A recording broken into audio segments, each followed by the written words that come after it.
देखছেন AGT live 24/7। आप देख रहे हैं AGT live 24/7। You are watching AGT Live 24/7.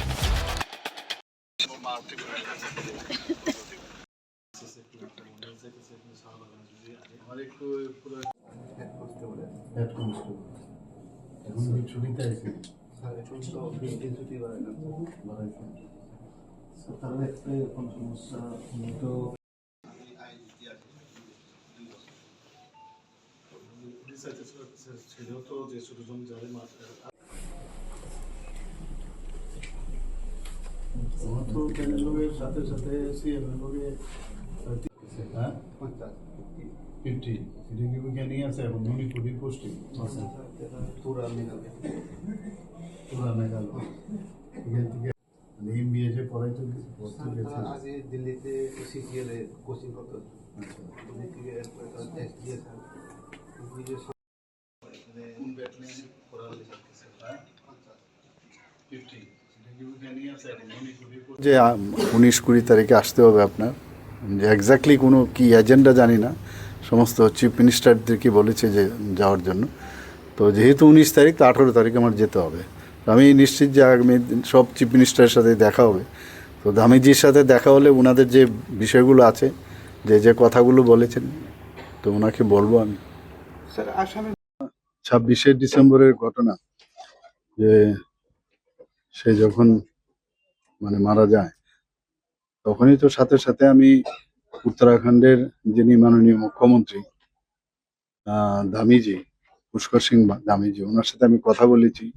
উনিও আমার সাথে বারবার কথা বলেছেন 4-5 বার কথা হয়েছে কি বিষয় ওনার থেকে জানলাম আর এমনিতে তো নিউজ পেপারে এসেছিল উনি আমাকে এসুরেন্স দিয়েছেন যে কাউকে ছাড়া হবে না এবং আইনের পথে চলবে এবং 5 জনকে আউট অফ 6 5 জনকে অ্যারেস্ট করেছে আমাকে যা বললো যে একজনকে ধরবার জন্য ওনারা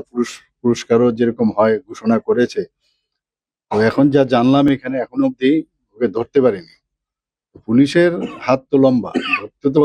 আজকে না হোক ধরবেই ওকে অত্যন্ত দুর্ভাগ্যজনক ঘটনা মাত্র 25 থেকে 26 বছর ওর বয়স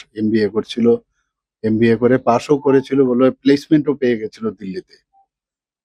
সত্যি দুঃখের বিষয় আর আমি যখনই এখানে ডেড বডি যখন নিয়ে এসেছিল আমি এই বাড়িতে আসার জন্য আমি রেডি হচ্ছিলাম বললো এখানে নেই ওনাদের যে অরিজিনাল বাড়ি সেখানে চলে গেছে মাছ মারাতে এইবার যখন আমি নর্থে যাই আসার সময় ভাবলাম যে মাছ মারাতে যাব আবার শুনলাম ওরা এখানে চলে এসে তো আমি আজকে এর জন্য এখানে আসলাম প্রথমে ওনার যে ছোট ভাই আছে ওকে ওই ওরা আঘাত করার চেষ্টা করেছিল আর ওকে বাঁচাতে গিয়ে শেষ পর্যন্ত ওর জীবন মানে গেল আর কি তো আমাদের তরফ থেকে আর কি করবো আর্থিকভাবে তো আমরা কিছু হেল্প করার চেষ্টা করলাম ওখান থেকে ওনারা আর্থিকভাবে উত্তরাখণ্ডের যিনি চিফ মিনিস্টার মহোদয় উনিও করেছেন এগুলো তো চলবে কিন্তু মানে উনি বলছিলেন যে ওনার বাবা বিএসএফ এ চাকরি করেন এখন মণিপুরে ওনার পোস্টিং তো যদি এখানে আইজি হেডকোয়ার্টারে শালবাগানে আনানো যায় তাই আমি বলছি চিঠি দিন আপনি আমি এই বিষয়ে নিশ্চয়ই চেষ্টা করবো যাতে কারণ ওরা এখন মেন্টালি একজন ছেলে কারোর বাড়ির যদি চলে যায় আর এত অল্প বয়সে কি হতে পারে এটা তো আমরা সবাই ফিল করি তো বললাম যে আমি চেষ্টা করব আর ওর ছোট ভাইয়েরও biodata he was doing graduation in sociology এখনো কমপ্লিট হয়নি ওনারা বলছিলেন যদি ওর কিছু করা যায় তো ভালো আর ওখানকার যে ইনভেস্টিগেশন গুলো চলছে প্রপারলি যেন হয় আমি তো সেই ব্যাপারে বারবার মাননীয় সিএম এর সাথে আমার কথা হয়েছে কয়েকবার উনি আমাকে কথা দিয়েছেন যে কোনো জায়গার মধ্যে খামতি হবে না তবুও যাতে কোনো জায়গার মধ্যে কোনো লুপহোল যাতে না হয় সেটাকে স্ট্রেংথেনিং করা হয় আবার আমি আগামী 19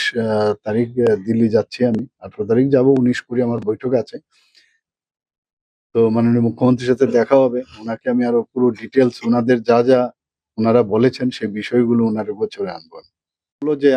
19-20 তারিখে আসতে হবে আপনার যে এক্স্যাক্টলি কোনো কি এজেন্ডা জানি না সমস্ত চিফ মিনিস্টারদেরকে বলেছে যে যাওয়ার জন্য।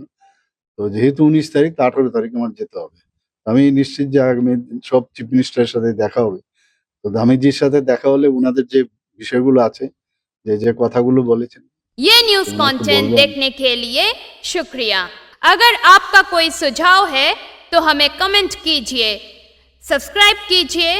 AGT Live 24/7। Thanks for watching AGT Live 24/7.